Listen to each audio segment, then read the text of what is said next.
Hello, we are Jacqueline. Sam. Aitan. and Anne-Sophie, and you're listening to Beyond 730. And welcome back to episode 2.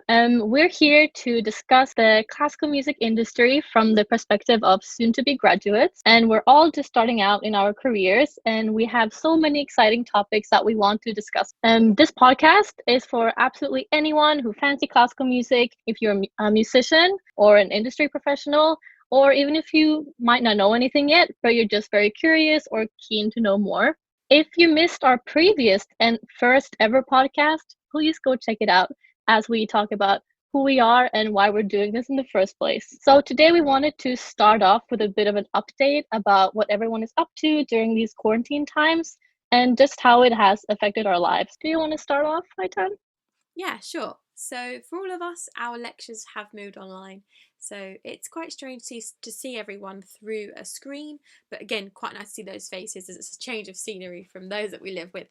So there's a placement aspect to the course that we are on. Some of us had already started doing these placements, but unfortunately myself, I never actually got to go and start my placement, which is a great shame because I was so excited to work with the organisation I was going to work with. Although my placement isn't happening, I'm still keeping busy. I'm working with a chamber music series based in Watford, and I'm basically become their marketing person, trying to get those young people in for their next season next year. And I've also created a new music initiative with my partner called Piece by Piece Performances, where we've been bringing together professional musicians, students, family and friends to create videos and to create music and share the love of music over this time, although we are apart, which has been really, really interesting. I've learned how to edit videos, I've learned how to edit audio and input over 60 voices into one track, so that's been really fun. Of course, alongside all the busyness, I've been doing a weekly quiz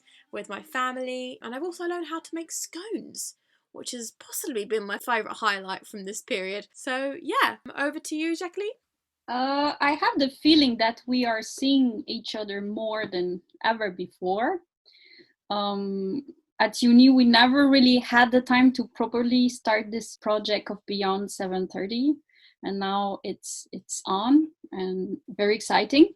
And also with families, even though we cannot really meet with families, but we have little, just like you mentioned, little Skype or Zoom get together, and we have, of course, the fact to stay at home, and the fact that you are at home, you are forced to confront what you're doing and question. Like, for example, the classical music world at the moment is, I think this situation is forcing everyone, and the classical music world included, to redefine ourselves and what we do, and maybe to shift. The core value of classical music stay the same, but we question how we are presenting it and how the relation of the musician with the audience and all of that. So I think this situation is not all bad at the moment. Yes, it's forcing us to question what we were doing before, and maybe hopefully do it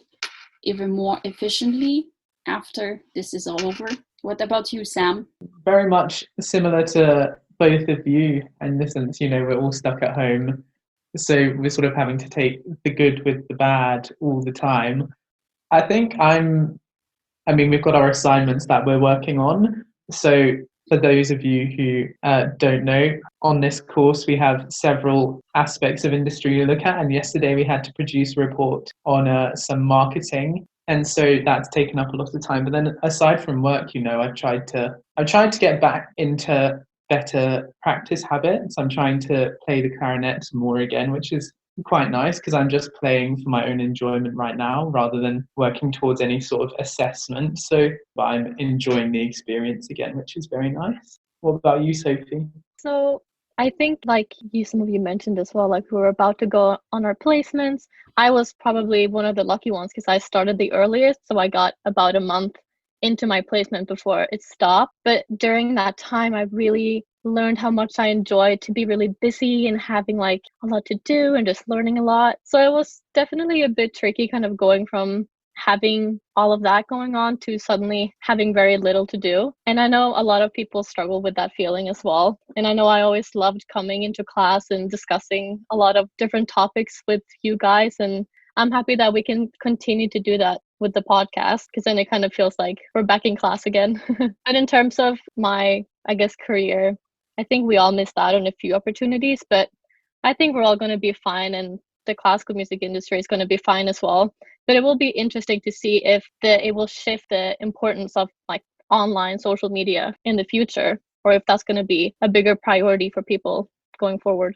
I was just wondering as well, you sort of mentioned it there, Sophie, how the rest of you feel in regards to sort of what happens after our assignments, because once we get in the ones next week, all that we were meant to have left after them was our placement and one final sort of reflection on that. And I was wondering how you feel about that sort of time now, not having any sort of specific... Just having nothing scheduled. Yeah, nothing is It's just kind of an scheduled. open slate, yeah. Yeah, so I was wondering how you all feel about not having as much scheduled for that time now, and if you have any plans to fill it. I think it's a bit tricky to, schedule anything because there's really nothing going on, or something is cancelled. It's a bit worrying and a bit stressful, kind of thinking that there might actually be nothing available to do, at least for the next few months. I think I'm just going to take a month at a time and see if there's any opportunities, or maybe our placements will have some work to do from home or online, which you can do from, I guess, anywhere. So it's always worth asking about that. I think I'm very much someone who likes to kind of not know what's coming up, but kind of, I thought of, okay, once I have my assignments in, we've got our placements, that will keep me occupied, and then after that maybe I'll get a job because I've got that expertise and I've got that name behind me and kind of all those things. So I suppose that's a bit scary about not having that, but then at the same time I feel I'm more busy than normal, because yes, I may have lost in terms of like teaching work, I've lost that, but like I said in my beginning statement, I've been creating videos through this piece by piece performances channel that my partner and I have set up. So that's been keeping me busy, and that, gosh, that takes up so much time, just organising and figuring out video editing. My goodness, how hard video editing is. I take my hats off to anybody who's in visuals or in video editing, because I'm so done with it. But I think, I don't know, it's more of that thing of the time. We've got the time now where I think it's acceptable to kind of reach out to people where you might not have before. So my partner messaged Roderick Williams the other day and said, hey, this might be a whim, but like, I'd love to have a masterclass with you, or blah, blah, blah, blah. And actually got a reply saying, great, wonderful, when this is all over, we'll set a date and I'll give you some coaching. Like, in a normal world, you wouldn't do that because someone's too busy or they're in an opera, so you wouldn't message them. But because in the musician's world, yes, people are still busy, but maybe they've got a bit more free time to reply to messages. No, I think they probably have a lot more free time in some ways, because, anyone who might have been in a rehearsal, in a production, anything in that sort of sphere, no productions are going ahead at the moment. So even, if you're doing your own personal practice to keep sort of at the top of your game, so you'll still have a lot more time, like you said, to look through your messages, to look up new practice techniques, new ways of doing something you've already been doing for 10, 15, 20 years, however long it is. So people do have more time. And it is nice to see some people engaging with it and, collaborating.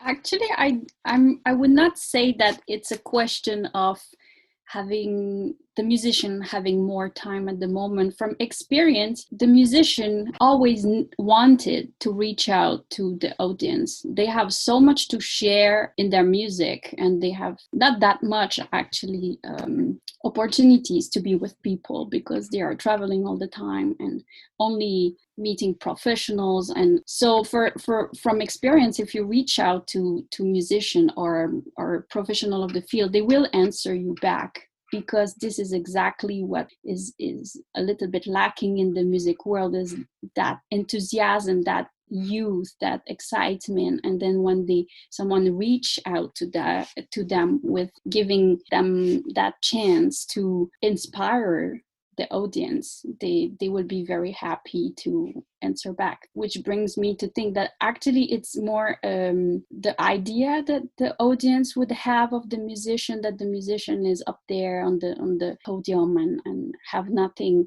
to do with them. And actually we are creating our own problem by thinking that musician would not share with us. And musician up there, they believe that audience doesn't want to have anything to do with them because audience is not reaching out. So I think that come back to the point that this time of a very weird time is actually putting back, it's an occasion for us to change our mind and the narrative and music and reconnect in a more human way, more human than just there is the audience here and there is the musician there and we don't talk.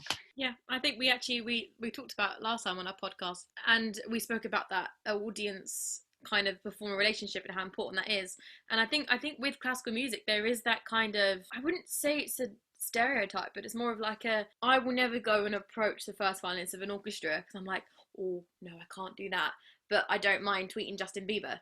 Does that make sense? There's that kind of, you're right, Jacqueline, is saying that, obviously the artist wants to engage with their audiences because at the end of the day, the audiences are the ones that pay their bills. But also because obviously music is such a personal connection, and I think we forget that a lot of the time. It comes down very much to, I'm sitting in the audience, there's this person right in front of me who is a godlike figure who's singing or playing amazingly, and I mean, I do it myself. I forget that they're human.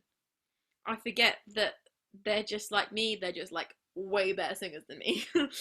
And it's just, I don't know. I think, I don't know, maybe that's a problem. I'm not sure how we all else feel about it, but I do very much kind of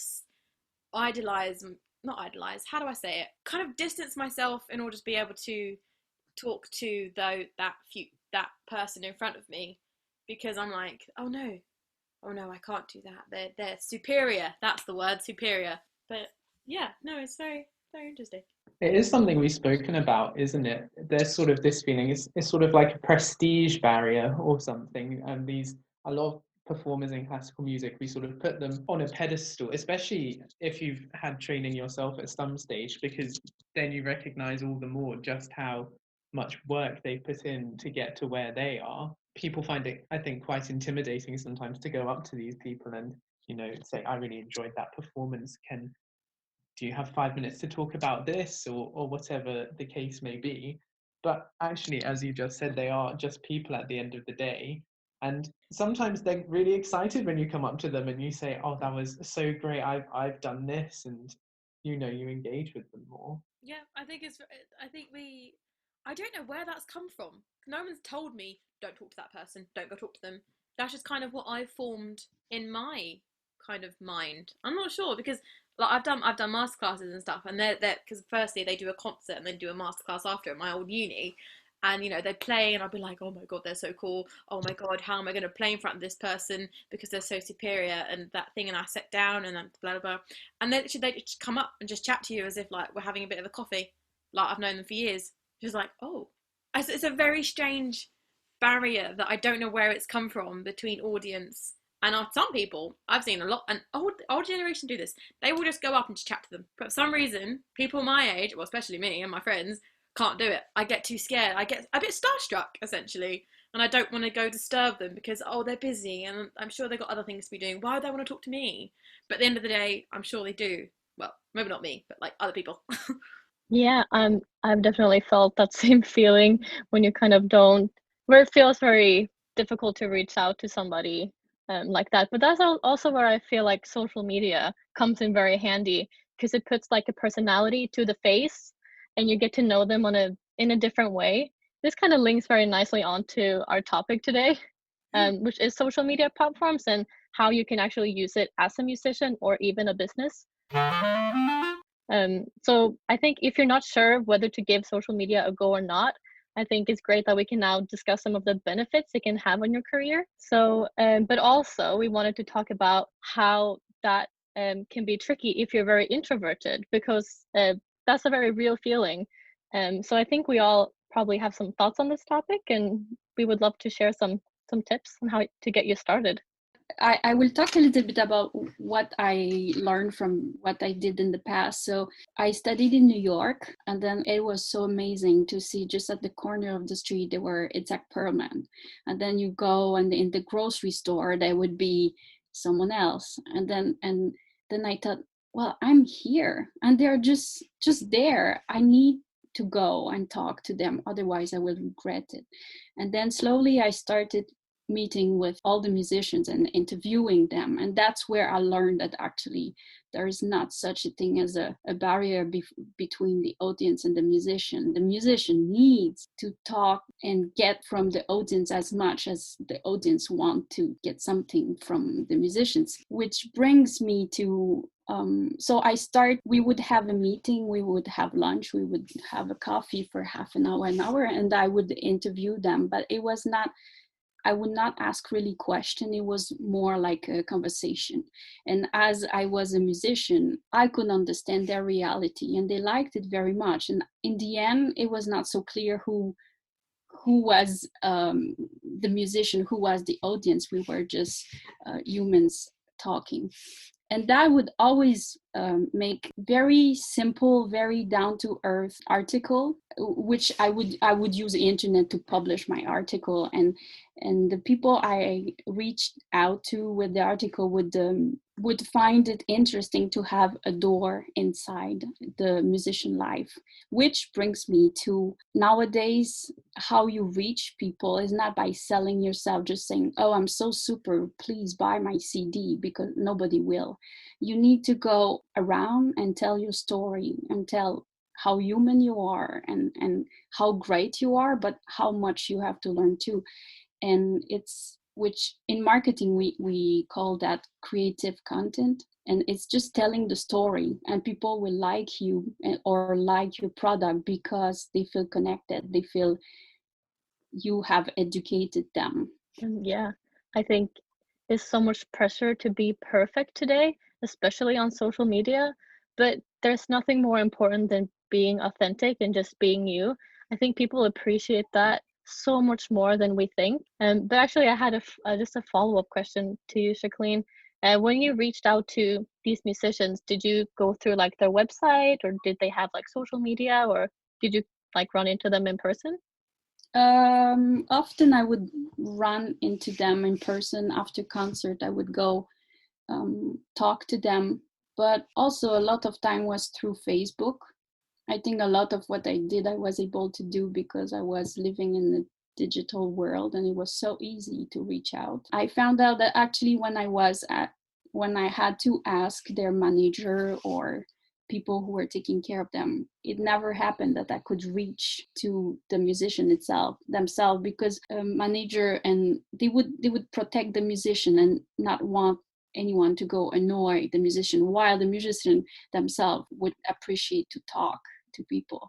So yeah, I would go directly to the musicians, and it very rarely happened that they did not answer. Or so I encourage people from the audience to reach out to the musician, and to that is what will make the music even more relevant for the people who listen to it. I think as well, you touched on something very important where you said you have to be simple and down to earth. I think that's true. You have to be very candid, especially if you're trying to use sort of social media to build your profile. Because of course you have to, say if we're talking about Instagram, you need to curate a feed that's quite aesthetically pleasing, because that's something that grabs people's attention.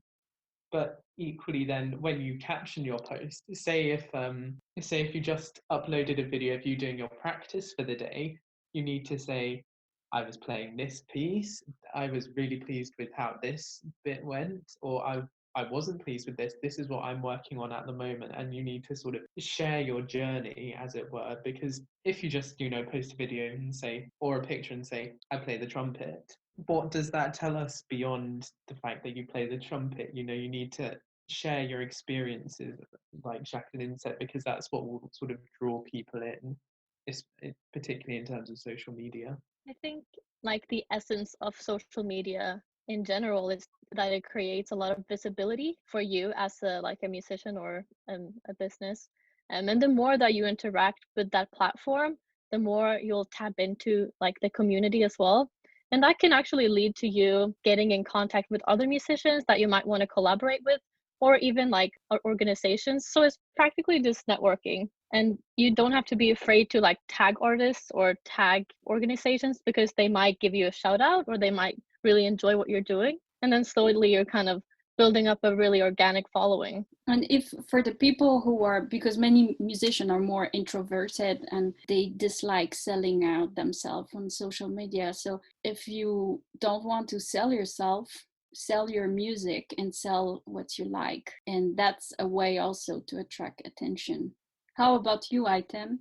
I'm just enjoying listening, if I'm honest. I don't know, I'm not too, because in terms of knowing the introvert musician, kind of what does that entail? Because I don't know if we spoke about, I don't know if it was last time or we spoke about it a couple of months ago, where we were speaking about a musician can get up and perform like anything in front of thousands of people as in a concerto, and they express so much passion and so much love, or like they kind of, that's where they show themselves.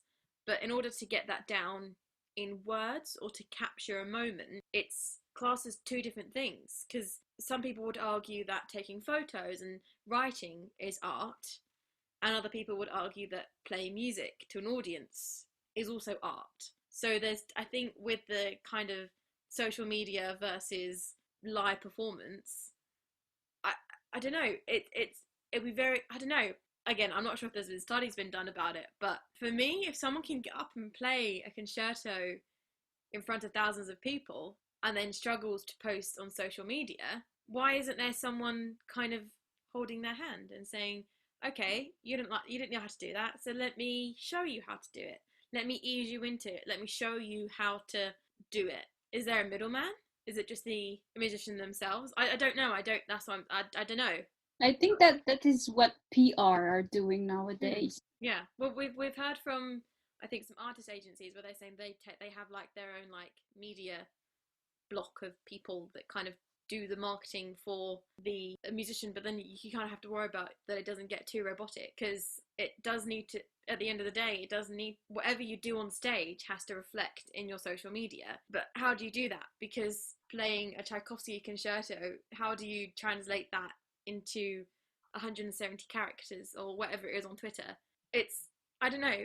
For me, I have found the marketing module that we've been doing so just like, hadn't thought about that, hadn't thought about how people marketed, which is more of a, they just did it. But there's actually a process, and there's actually we need to think about what we say, because we've seen examples of really bad social media and it hasn't worked. We've also seen really, really good examples of how social media can boost someone's career. So we've kind of seen both sides to it. And how do you know if you're doing good and doing not? Yes, you might be getting the followers, but are you getting the engagement? Because is it about engagement? I'm not sure. I don't know. I don't know where my point is going here. I think in the case of also all the successful social media profiles and campaigns we've seen, particularly since we started the course, the key to all of them is authenticity. Is people selling a product they believe in, whether it's themselves or it's an actual tangible product of some description. It's something they believe in, it's something they know has value, something they know other people will want to engage with. Once they know that, then they've sort of already achieved success in some ways, I think, because then you've got something that people want. Say for Instagram, once you've got something people want, you just have to take a really nice photo of it, and you use the right hashtags or you tag the right people, and slowly over time it will work. I've been looking at some Instagram accounts of just musicians and just kind of what they're doing. And most people are just posting like videos of them practicing, like you mentioned earlier, Sam, or they're just sharing warm-up exercises that they love, or talking about their favorite pieces or composers. And it doesn't have to get more personal than that. I think some people, I am an introvert myself, and sometimes it's very difficult because you're afraid of getting too personal. And so if you kind of just take that out of the mix and just focus on the music, which is what you're really good at, then that works really, really well. And that's being authentic to who you are as well. But of course, it's important to engage with the few audiences that you get. And it can be difficult to know how to reply to a comment if someone's complimenting you, or how do you react to that. But you always start slow, and then you slowly build a connection with your followers, and then it will grow eventually. I think the shame of social media, though, is that there are so many fabulous musicians out there that are top notch. Like, they are ridiculous at what they're doing, instrument composing, conducting, whatever they're doing.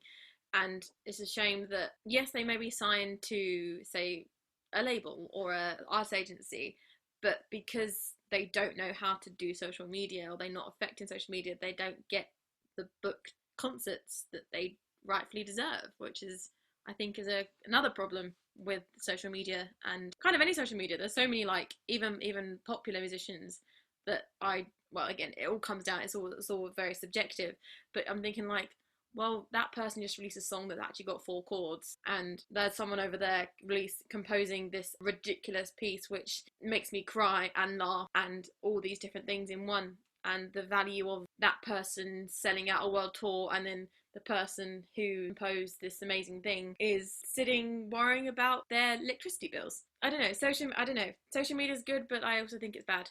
But anyway.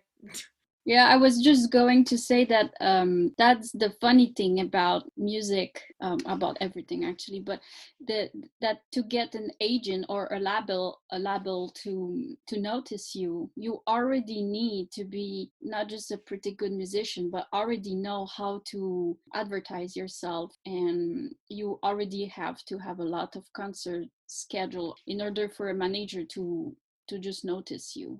And I think in a way it's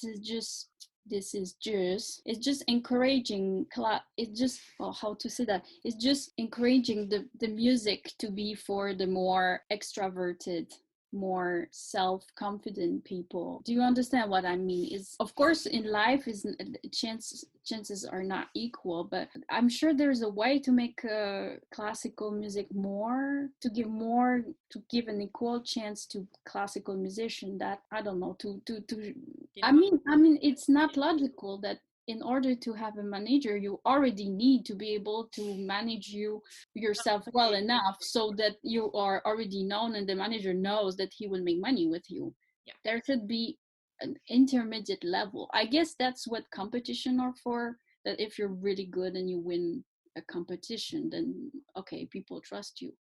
But classical music is such a reflective art. It's not an artist, actually. They are reflective. It cannot be showman all the time. I think it's very tricky though, because it's inevitable in most fields. The best do find one way or another to get to the top, and often they have a wide array of skills. So they know how to market themselves, they know how to organize themselves and structure their day so that they're as productive as possible. And maybe it's a case of actually helping everybody of all sort of degrees of skill develop those sort of techniques that, as sort of you were talking about, Jacqueline, to help level the playing field. Because some people it comes very naturally, wake up at this time, do an hour's practice, then do this, and keep that structure out their day. And some people need a little more help. I think that's also coming back to what we were talking about last week, that maybe music courses could help instill that in music students a little more, and maybe somehow earlier on in life as well, because you're told you're going to have an assessment at the end of the year, but then there's not necessarily enough checking in to ensure that you are every week working incrementally towards those goals. And I think maybe that's something that people could do with being taught. I wanted to just quickly go back to your example, Aitan, about if someone like this pop musician who created like a 4-chord song, and why is he going on a world tour? Because it's probably strange to hear, but those very commercial artists, they are almost selling their personality more than they're selling the music. Like, how is that possible?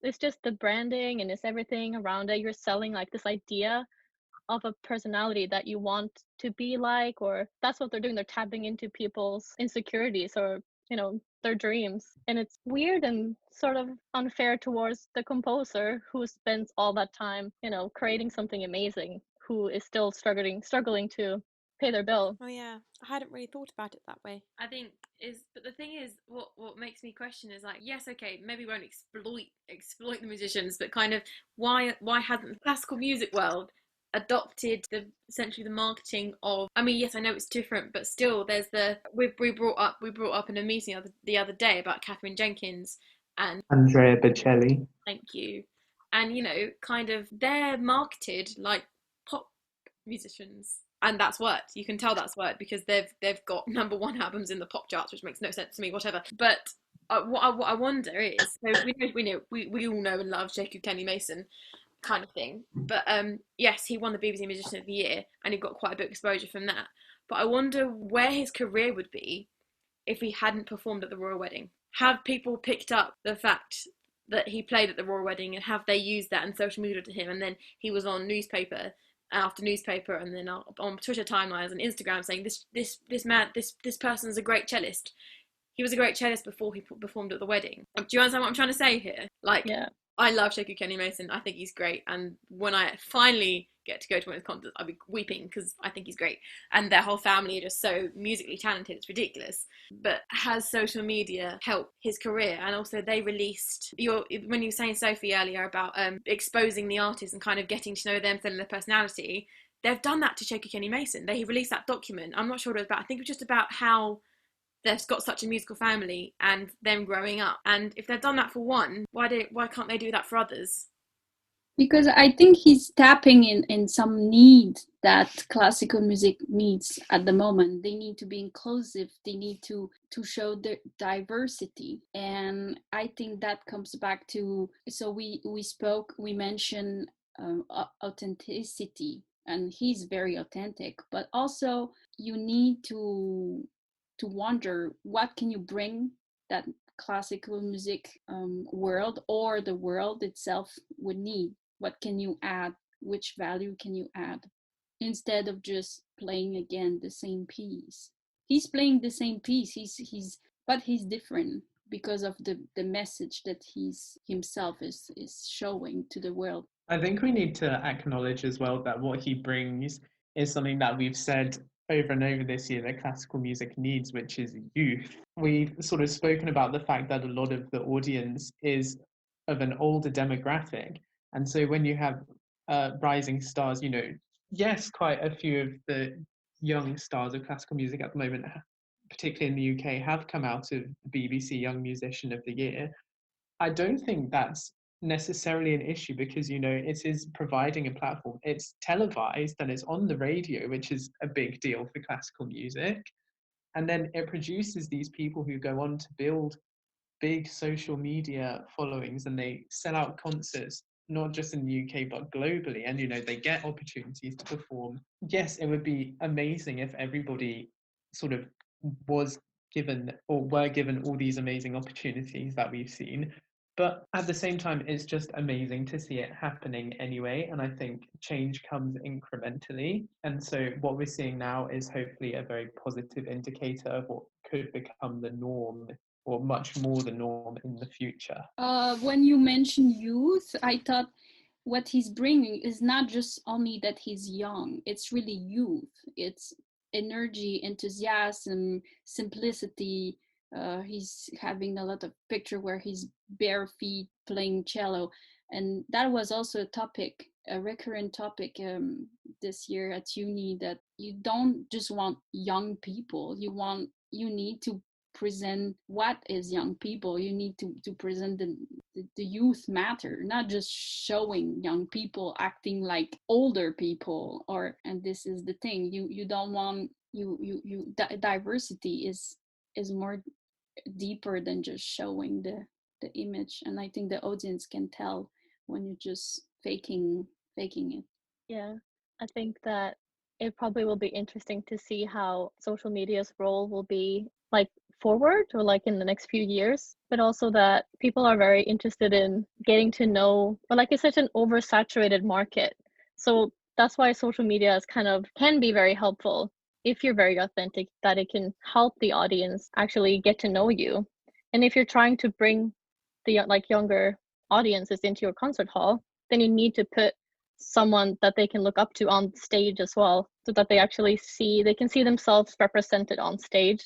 I think as well, something interesting is that we're talking about this sort of younger performer that would hopefully bring in a younger audience.